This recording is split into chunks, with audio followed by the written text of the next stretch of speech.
율법의 행위로 의롭게 되거나 구원을 받지 못합니다. 율법을 지키면 복을 받는 것도 아닙니다. 그렇다고 율법을 지킬 필요가 없다고 주장해서도 안 됩니다. 하나님이 주신 율법은 악하거나 나쁘지 않습니다. 하나님이 주신 율법은 거룩하고 의롭고 선합니다. 율법이 왜 거룩하고 의롭고 선합니까? 첫 번째 율법은 죄를 깨닫게 하기 때문입니다. 하나님의 율법을 주신 목적은 율법을 지키라고 주신 것이 아니라 죄를 깨달으라고 주셨습니다. 그러므로 율법을 통해 자신의 죄를 깨닫는 은혜가 있기를 바랍니다. 두 번째 율법은 죄에게 이용당해 죄를 짓게 합니다. 죄가 율법을 이용하여 죄의 작정기지로 사용합니다. 그러므로 율법이 문제가 아니라 율법을 온전히 지킬 수 없는 사람이 문제입니다.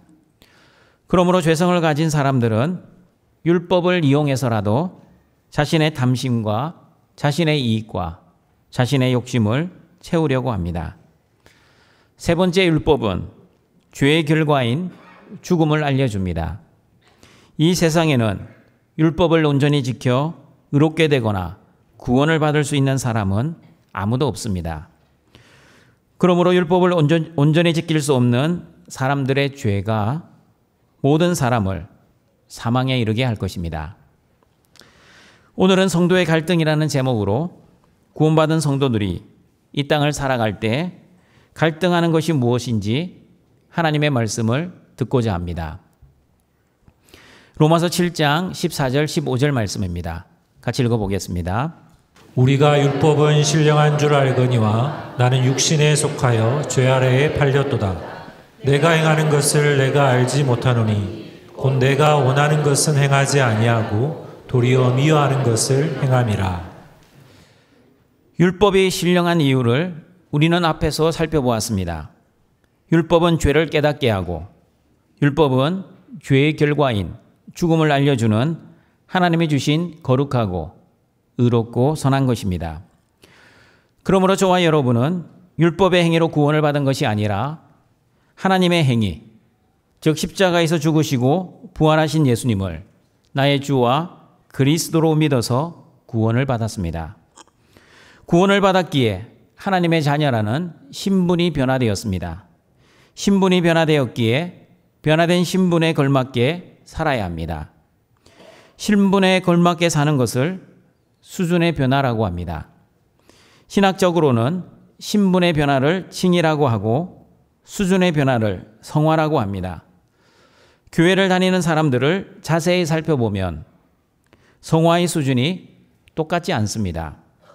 오랜 세월 교회를 다녔어도 영적 어린아이의 수준에 머물러 있는 사람이 있는가 하면 교회를 다닌 지 얼마 되지 않았음에도 불구하고 영적 청년으로 견실하게 신앙이 자라는 것을 보게 됩니다.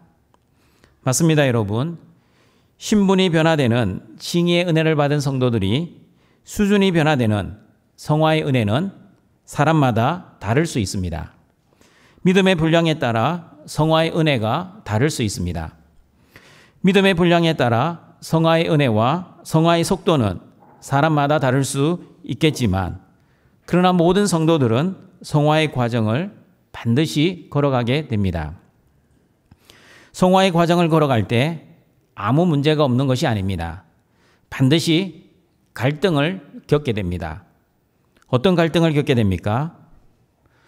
로마서 7장 15절의 말씀처럼 내가 원하는 것은 행하지 아니하고 도리어 미워하는 것을 행하는 갈등을 하게 됩니다. 저와 여러분도 마찬가지입니다. 예수 그리스도 안에서 신분이 변화되었기에 변화된 신분에 걸맞게 살려고 기도도 하고 노력도 합니다. 하나님이 기뻐하시는 선을 행하려고 애를 씁니다. 그런데 하나님이 기뻐하시는 선을 행하지는 않고 내가 기뻐하는 선을 행할 때가 있습니다. 그리고 하나님이 미워하시는 죄를 짓지 않고 살아야 하는데 오히려 하나님이 싫어하시는 죄를 아무렇지도 않게 저지르며 살아가고 있습니다. 양심이 화인 맞은 사람이라면 자신의 모습을 보지 못합니다. 그러나 저와 여러분 안에는 성령님께서 계시기 때문에 우리의 연약한 죄된 모습을 보게 하시고 그리고 깨닫게 하십니다. 그러므로 마음은 원의로 돼 육신이 따라주지 않는 갈등을 겪게 됩니다.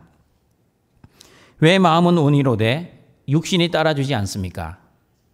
그 이유가 무엇인지 로마서 7장 14절 말씀을 다시 읽어보겠습니다.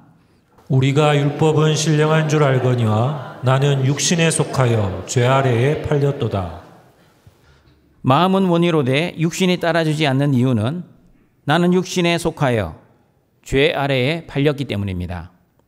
나는 육신에 속하였다는 말씀은 구원받은 하나님의 자녀임에도 불구하고 여전히 죄성이 남아있다는 뜻입니다. 만약 구원받은 저와 여러분 안에 죄성이 남아있지 않다면 구원받은 이후에는 절대 죄를 짓지 않고 살아갈 것입니다. 그러나 우리의 현실은 어떠합니까? 구원받아 신분이 변화되었고 변화된 신분에 걸맞게 수준이 변화되어 살아야 하는 하나님의 자녀임에도 불구하고 죄성이 여전히 남아 있습니다. 죄성이 남아 있기 때문에 여전히 죄를 짓고 살아가고 있습니다. 마음은 죄를 짓고 싶지 않지만 내 안에 남아 있는 죄성으로 인해 육신이 연약하여 죄를 짓고 있습니다. 육신이 연약하여 죄를 짓고 있는 저와 여러분의 상태를 로마서 7장 14절에서는 죄 아래 팔렸다라고 말씀합니다. 그러므로 여러분, 예수 그리스도 안에서 구원받은 저와 여러분은 신분적으로는 의인이지만 상태적으로는 죄성을 가진 죄인입니다. 그러므로 구원을 받았음에도 불구하고 죽을 때까지 죄를 지을 수밖에 없는 죄인입니다. 그러므로 바울은 의인과 죄인 사이에서 갈등하였습니다. 어떻게 갈등하였는지 로마서 7장 18절과 19절은 이렇게 말씀합니다. 같이 읽어보겠습니다. 내 속 곧 내 육신에 선한 것이 거하지 아니하는 줄을 아노니 원함은 내게 있으나 선을 행하는 것은 없노라. 내가 원하는 바 선은 행하지 아니하고 도리어 원하지 아니하는 바 악을 행하는도다. 마음으로는 선을 행하고 싶었지만 내가 원하는 선은 행하지 아니하고 도리어 원하지 않는 악을 행하는 자신의 모습을 본 바울은 갈등하였습니다. 그리고 로마서 7장 21절, 23절에서도 갈등하고 있는 바울의 모습을 볼 수 있습니다. 같이 읽어봅니다. 그러므로 내가 한 법을 깨달았노니 곧 선을 행하기 원하는 나에게 악이 함께 있는 것이로다. 내 속사람으로는 하나님의 법을 즐거워하되 내 지체 속에서 한 다른 법이 내 마음의 법과 싸워 내 지체 속에 있는 죄의 법으로 나를 사로잡는 것을 보는도다. 바울 안에는 두 사람이 있었습니다. 한 사람은 선을 행하기 원하는 나입니다. 하나님의 법을 즐거워하는 나입니다. 하나님의 뜻을 위해 살고자 하는 내 마음의 법을 가진 나입니다. 그러나 내 안에 또 다른 내가 있었습니다. 악을 행하는 나입니다. 하나님의 뜻을 위해 살고자 하는 내 마음의 법과 싸우고 있는 나입니다. 하나님을 주인으로 모시지 않고 내가 주인 되어 살고자 하는 죄의 법을 가진 나입니다. 등촌가족 여러분, 바울만 자신 안에 두 사람이 있는 것이 아니라 저와 여러분 안에도 두 사람이 있습니다. 예수 그리스도 안에서 의인이 되었기에 예수님을 주인으로 모시고 하나님의 뜻과 하나님의 나라와 하나님의 영광을 위해 살고자 하는 마음이 있습니다. 그러나 저와 여러분 안에는 죄성이 남아있는 죄인이기에 여전히 내가 주인 되어 내 뜻과 내 행복, 내 성공, 내 영광을 위해 살고자 하는 마음도 있습니다. 이렇게 하나님을 위해 살고자 하는 마음과 나를 위해 살고자 하는 마음으로 인해 갈등하게 됩니다. 말씀을 듣고 기도할 때는 하나님을 위해 살고자 다짐을 하지만 세상에 나가 직장 생활을 할 때는 자신을 위해 살고자 하는 마음으로 자기도 모르게 돌아가게 됩니다. 오늘 본문에서는 선과 악을 대비하고 있습니다. 내 마음의 법, 하나님의 법은 선을 행하고 싶지만 죄의 법은 내가 원하지 않는 악을 행한다고 말씀합니다. 그러므로 성경이 말씀하는 선과 악은 세상 사람들이 말하는 선과 악의 개념과 차원이 다르다는 것을 여러분은 정확하게 알고 있어야 합니다. 세상에서는 자신들이 정해놓은 사회의 규범이나 규칙을 어기는 것을 악이라고 하고 잘 지키면 선이라고 합니다.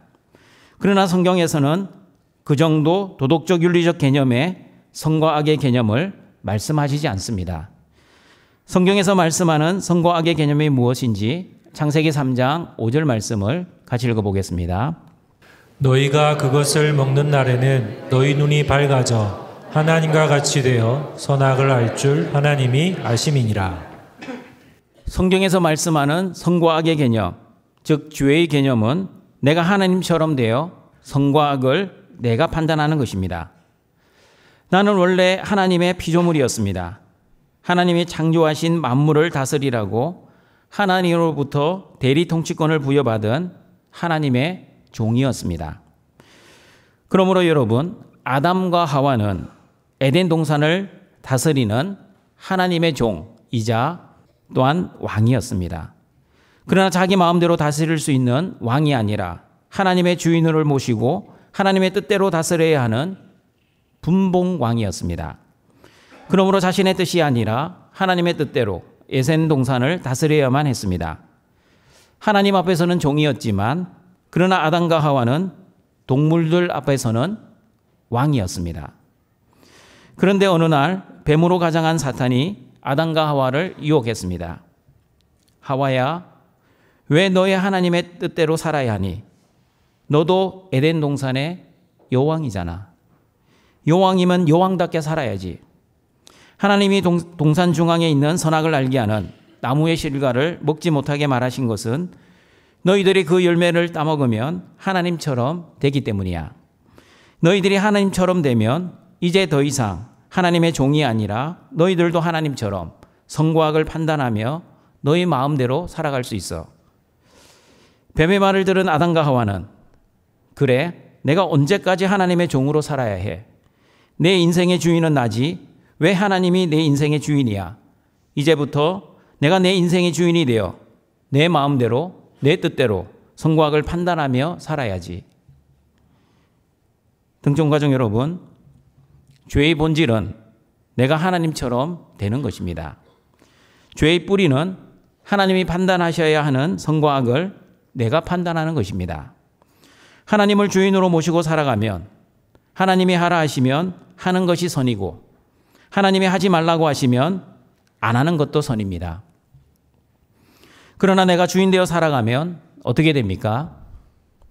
하나님이 하라 하셨는데도 불구하고 내가 생각하기에 옳지 않다고 생각하여 하지 않는 것이 악입니다. 그리고 하나님이 하지 말라고 하셨는데 내가 생각하기에 옳다고 생각하여 하는 것도 악입니다. 예를 들어 보겠습니다. 세상에서는 거짓말을 하면 악이라고 합니다. 그러나 성경에서는 하나님이 거짓말을 명령하셨다면 거짓말을 하는 것이 선이고 거짓말을 하지 않는 것이 악입니다. 여호수아는 여리고성을 정탐하고자 2명의 정탐꾼을 여리고성에 파송했습니다. 정탐꾼은 기생 라합의 집에 머물면서 여리고성을 정탐하였습니다. 그러던 중 여리고성의 백성 중 한 사람이 수상한 낌새를 눈치채고 여리고 왕에게 보고를 하였습니다. 그러자 군사들이 기생 라합의 집에 와서 정탐꾼을 끌어내려고 했습니다. 그러자 기생 라합은 정탐꾼을 지붕에 숨겨놓고 군사들에게는 정탐꾼들이 이미 성을 빠져나갔다고 거짓말을 하였습니다.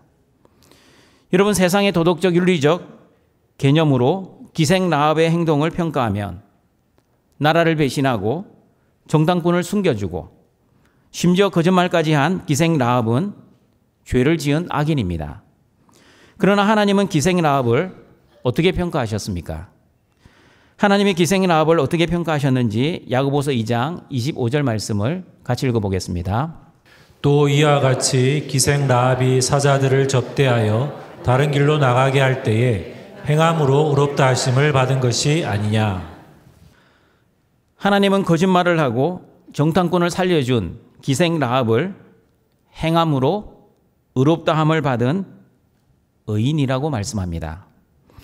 여리고 사람들의 관점에서는 나라를 팔아먹은 매국노였지만 하나님의 나라의 관점에서는 행함으로 의롭다함을 받은 의인이었습니다. 그러므로 여러분, 성경에서 말씀하는 죄의 개념과 선과 악의 개념을 모르면 하나님의 말씀을 온전히 이해할 수 없습니다. 자기가 주인 되어 하나님의 말씀을 판단하기 시작하면 하나님의 말씀을 오해하게 될 것입니다. 오해만 하는 것이 아니라 하나님의 뜻을 분별하지 못하고 성경을 도덕책, 윤리책으로 변질시키게 될 것입니다. 무엇보다도 내가 주인 되어 내가 선과 악을 판단하며 하나님 말씀조차도 자기 마음대로, 자기 뜻대로 해석하고 적용할 것입니다. 로마서 7장에서 바울이 말씀하는 선과 악의 개념도 마찬가지입니다. 바울이 원하는 선이란 예수님을 주인으로 모시고 하나님의 나라와 하나님의 뜻과 하나님의 영광을 위해 사는 것입니다. 내 마음으로는 당연히 하나님의 법을 위해 살아야 한다는 것을 알고 있었습니다. 그러나 바울 마음속에 또 다른 죄의 법은 내가 주인 되어 내 뜻과 내 행복과 내 영광을 위해 살아야 한다고 속삭였습니다. 속삭일 뿐만 아니라 실제 삶도 하나님의 법을 위해 살지 않고 죄의 법을 위해 살아가고 있는 바울 자신의 모습을 보게 되었습니다. 여러분, 바울만 갈등하는 것이 아니었습니다. 저와 여러분도 동일하게 갈등하고 있습니다. 하나님의 나라와 하나님의 뜻과 하나님의 영광을 위해 살고자 하는 하나님의 법과 여전히 나의 뜻과 나의 행복, 나의 영광을 위해 살고자 하는 죄의 법이 갈등하고 있습니다. 이렇게 저와 여러분의 마음은 하나님을 위해 살고 싶지만 육신은 자신을 위해 사는 것은 로마서 7장 14절의 말씀처럼 저와 여러분의 분이 육신에 속하여 죄에 팔렸기 때문입니다. 그리고 로마서 7장 20절 말씀을 보시면 내가 원하지 않는 것을 행하는 것은 내가 아니요 내 속에 거하는 죄라고 말씀합니다. 같이 한번 읽어봅니다. 만일 내가 원하지 아니하는 그것을 하면 이를 행하는 자는 내가 아니요 내 속에 거하는 죄니라. 내 속에 거하는 죄가 바로 죄의 본능, 죄성입니다. 죄성은 여전히 내가 주인 되어 나를 위해 살라고 유혹합니다. 사탄이 아담과 하와를 유혹했듯이 내 안에 있는 죄의 본능은 너가 너 인생의 주인이지 왜 예수님이 너의 인생의 주인이니? 한 번밖에 없는 인생, 너가 주인 되어 너의 행복과 너의 영광을 위해 멋지게 살아야지 라고 끊임없이 저와 여러분을 유혹하고 있습니다. 그러므로 성도는 예수님을 주인으로 모시고 하나님의 영광을 위해 살아야 한다는 마음도 있지만 내 안에 남아있는 죄성으로 인해 여전히 내가 주인 되어 내 영광을 위해 살고 싶은 마음도 있습니다. 목사님, 저는 죄를 안 짓고 싶은데 계속해서 동일한 죄를 짓고 있습니다. 계속해서 동일한 죄를 짓는 나의 모습을 보니 저는 하나님께 구원받지 못한 사람이라는 생각이 듭니다. 어떻게 하나님의 자녀가 계속해서 동일한 죄를 지으며 살아갈 수 있습니까? 맞습니다, 여러분. 하나님의 자녀들은 죄가 주인 되어 죄가 저와 여러분을 지배할 수 없습니다. 왜냐하면 저와 여러분은 주인이 바뀐 사람들이기 때문입니다. 하나님의 자녀가 아닐 때는 죄가 주인 되어, 다시 말하면 내가 주인 되어 내 뜻, 내 성공, 내 영광을 위해 사는 것이 지극히 정상적인 삶입니다. 그러나 예수님을 주인으로 믿는 하나님의 자녀가 된 이후에는 죄가 저와 여러분을 다스리는 것이 아니라 우리의 주인 대신 예수님이 저와 여러분을 다스리기 때문에 하나님의 뜻과 하나님의 나라 그리고 하나님의 영광을 위해 살아갈 수밖에 없습니다. 그러나 구원받은 하나님의 자녀라 할지라도 죄를 하나도 짓지 않고 살아가는 것은 아닙니다. 예수님이 죄의 책임은 가져가셨지만 저와 여러분 안에는 죄의 본성이 남아 있습니다. 죄성이 남아 있기 때문에 죄를 지으며 살아가는 것이 구원받은 하나님의 자녀의 실상입니다. 그러므로 여러분, 내 마음 안에 하나님의 법과 죄의 법이 갈등하고 있는 것이 여러분이 하나님의 자녀라는 증거입니다. 다시 말씀드립니다. 내 마음 안에 하나님의 법과 죄의 법이 갈등하고 있는 것이 여러분이 하나님의 자녀라는 증거입니다. 만약 두 마음으로 갈등하지 않고 아무런 생각 없이 내가 주인 되어 내 영광만을 위해서 살아간다면 그 사람은 하나님의 자녀가 아니라 사탄의 자녀입니다. 그러므로 로마서 7장에 나오는 내가 원하는 것은 행하지 아니하고 원하지 않는 죄를 범하고 있는 사람이 바로 하나님의 자녀 성도입니다. 그러나 하나님의 자녀 성도들은 예수 그리스도 안에서 구원을 받았기에 아무리 많은 죄를 지어도 죄의 책임은 없습니다. 내가 지었던 과거의 죄, 지금 짓고 있는 현재의 죄, 그리고 앞으로 미래에 지을 모든 나의 죄의 책임을 위해 예수님이 십자가에서 죽으셨습니다. 그러므로 예수 그리스도 안에서 신분이 변화된 저와 여러분은 더 이상 내가 지은 모든 죄의 책임을 질 필요가 없습니다. 구원받은 저와 여러분은 죄책감이 없습니다. 죄책감이 없기에 구원의 확신 가운데 살아갈 수 있습니다. 비록 마음으로는 죄를 안 짓고 싶으나 현실에서는 죄를 짓고 살아가지만 나의 죄의 책임은 예수님이 대신 지셨기에 구원받은 저와 여러분은 어떠한 죄의 책임을 지지 않습니다. 아무리 많은 죄를 지어도, 아무리 심각한 죄를 지어도, 그리고 아무리 죽을 죄를 지어도 그 죄의 책임은 우리 자신이 지지 않게 되었습니다. 여러분, 이것이 바로 성경에서 말하는 가장 기쁜 소식, 가장 좋은 소식, 복음입니다. 다시 말씀드립니다. 마음은 죄를 짓고 싶지 않지만 내 안에 있는 죄성으로 인해 여전히 죄를 짓는 자신의 모습을 보고 갈등하는 것은 성도의 표징입니다. 죄를 짓고 갈등하는 것이 왜 성도의 표징입니까? 왜냐하면 내 안에 성령님이 계시지 아니하면 갈등조차 하지 않기 때문입니다. 성령님이 내주하시기 때문에 죄를 지을 때마다 죄를 보게 하시고 죄를 깨닫게 하시고 그리고 죄를 회개하게 하시는 은혜를 주실 것입니다. 그러나 성령님이 내주하지 않는 불신자들은 여전히 자신이 주인 되어 자신의 뜻과 자신의 성공과 자신의 영광을 위해 사는 것은 마땅한 삶의 모습입니다. 양심의 화인을 맞았기에 죄를 지어도 죄인 줄도 모르고 살아갑니다. 세상 사람들은 자신과 자신들의 가족을 위해 열심히 살아갑니다. 열심히 공부도 하고 열심히 일도 하고 그리고 열심히 돈도 벌고 있습니다. 자신의 행복, 자신의 성공을 위해 열심히 살아갑니다. 목사님, 세상 사람들이 자신의 성공과 행복을 위해 사는 것이 왜 죄입니까? 당연한 것 아닙니까?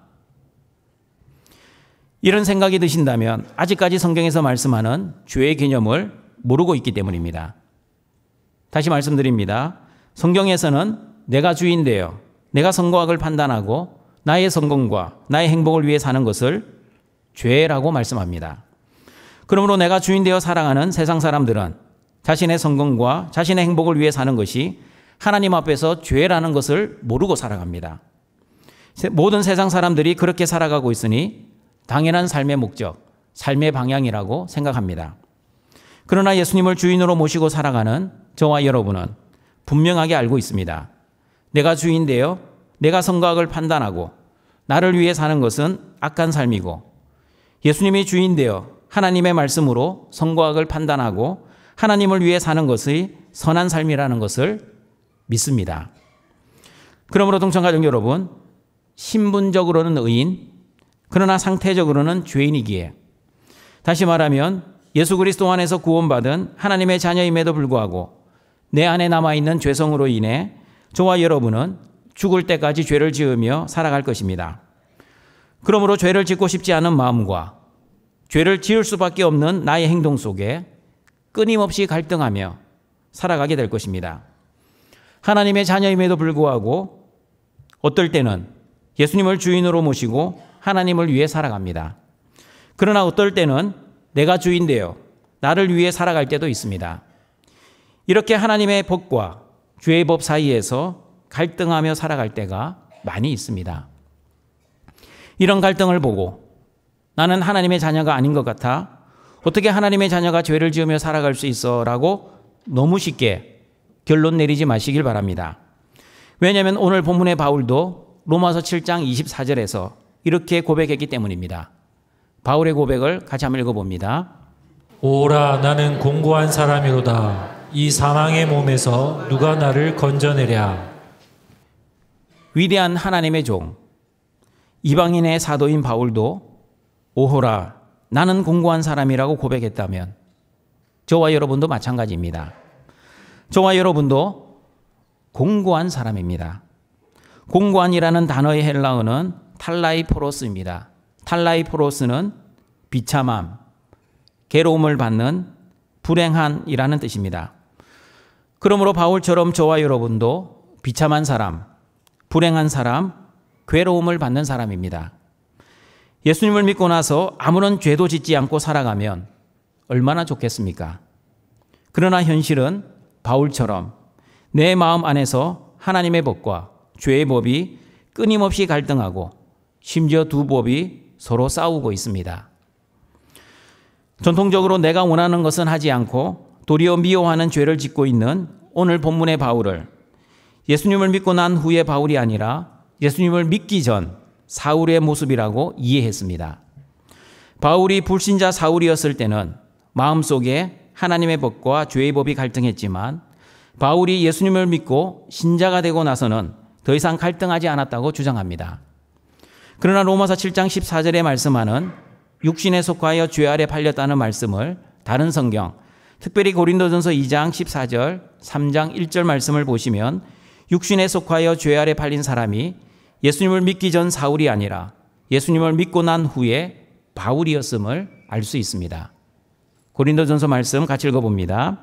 육에 속한 사람은 하나님의 성령의 일들을 받지 아니하나니 이는 그것들이 그에게는 어리석게 보이며 또 그는 그것들을 알 수도 없나니 그러한 일은 영적으로 분별되기 때문이라. 신령한 자는 모든 것을 판단하나 자기는 아무에게도 판단을 받지 아니하느니라. 누가 주의 마음을 알아서 주를 가르치겠느냐? 그러나 우리가 그리스도의 마음을 가졌느니라. 형제들아, 내가 신령한 자들을 대함과 같이 너희에게 말할 수 없어서 육신에 속한 자 곧 그리스도 안에서 어린아이들을 대함과 같이 하노라. 고린도전서 2장 14절에서 3장 1절까지의 말씀은 세 부류의 사람을 말씀하고 있습니다. 첫 번째는 육에 속한 사람입니다.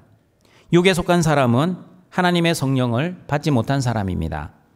불신자입니다. 양심에 화인 맞은 사람입니다. 두 번째는 신령한 사람입니다. 성령님께 속한 사람입니다. 그리스도의 마음을 가진 사람입니다. 양심이 깨끗한 사람입니다.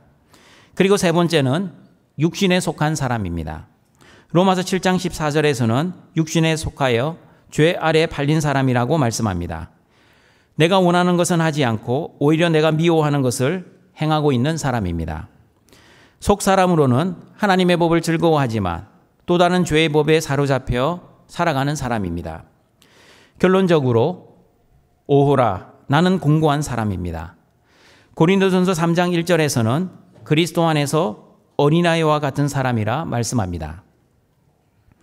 정리하겠습니다. 육에 속한 사람은 불신자, 신령한 사람은 신자 중에서도 영적 어른, 그러나 육신에 속한 사람은 신자 중에서 영적 어린아이를 의미합니다. 그러므로 오호라 공고한 사람은 예수님을 믿는 사람이지만 영적으로 여전히 갈등하고 있는 하나님의 자녀 성도입니다. 바울이 갈등했다면 저와 여러분도 마찬가지입니다. 예수 그리스도 안에서 하나님의 자녀로 구원을 받았음에도 불구하고 여전히 내 안에는 하나님의 법과 죄의 법이 갈등하고 있습니다.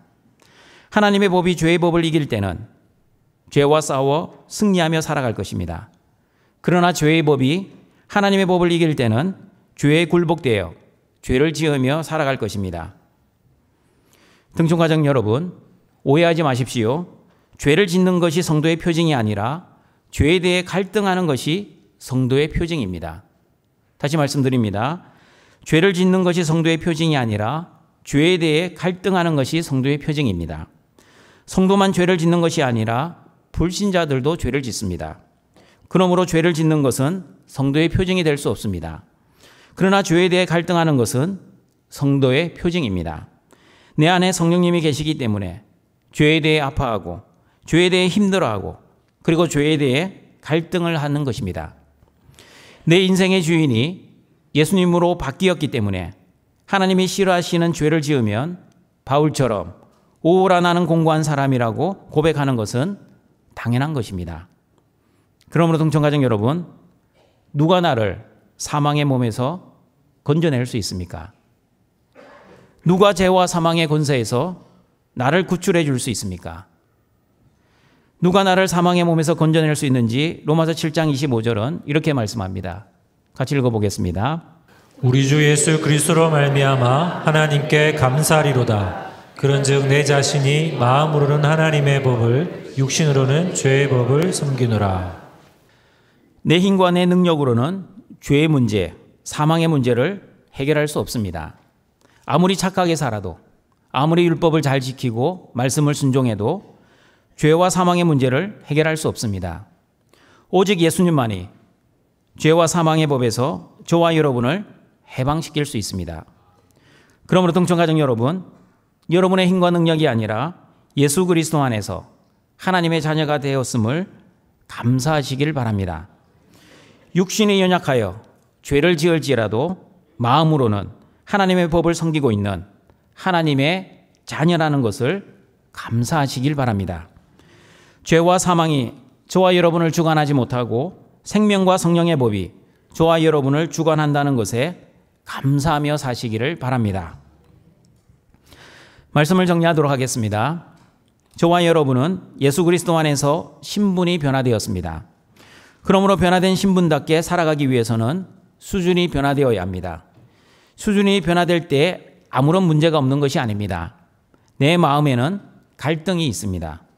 내가 원하는 것을 행하지는 않고 오히려 미워하는 죄를 짓는 자신의 모습을 보게 됩니다. 하나님의 법과 죄의 법이 서로 싸우게 됩니다. 마음은 원이로되 육신이 연약하여 죄를 짓게 됩니다.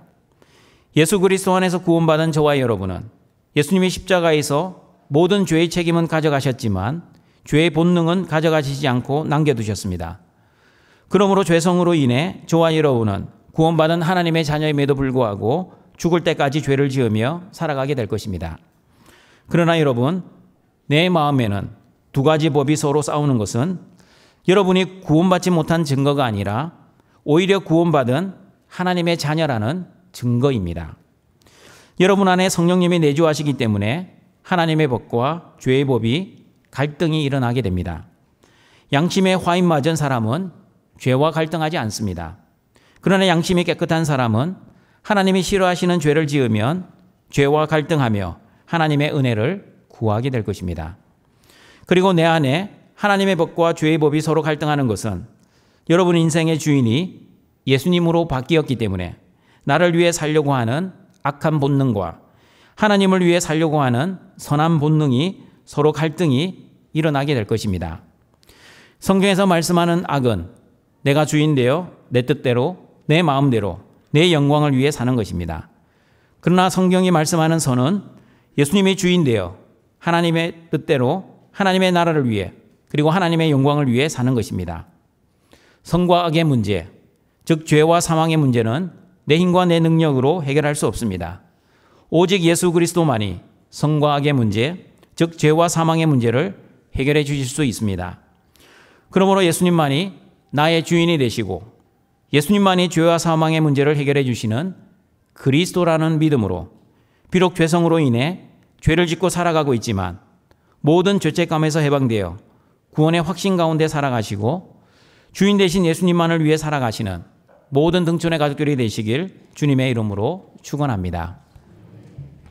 사랑과 자비가 풍성하신 하나님 아버지, 오늘도 십자가의 은혜에 구원받은 하나님의 자녀들이 영과 진리의 예배를 드리고자 하나님 앞에 나와싸우니 우리의 예배를 기뻐 받아주시고 하나님의 한량없는 은혜와 복, 하나님의 말씀을 우리에게 내려 주시옵소서. 구원받은 하나님의 자녀임에도 불구하고 내 안에서 하나님의 법과 죄의 법이 갈등하는 연약한 등촌의 성도들을 불쌍히 여겨 주시옵소서. 예수 그리스도 안에서 죄의 법이 아니라 하나님의 법에 의해 살아가게 하시고 내가 주인 되어 나를 위해 살지 않고 예수님을 주인으로 모시고 하나님을 위해 살아가는 모든 등촌의 가족들 되게 하여 주시옵소서. 선과 악의 문제와 죄와 사망의 문제를 해결해 주신 예수님만을 나의 주와 그리스도로 믿어 죄성으로 인해 죄를 짓고 살아가지만 모든 죄책감에서 해방되어 구원의 확신이 흔들리지 않도록 하나님이 주시는 굳건한 믿음을 우리에게 허락해 주시옵소서. 예수님의 이름으로 기도드립니다. 아멘.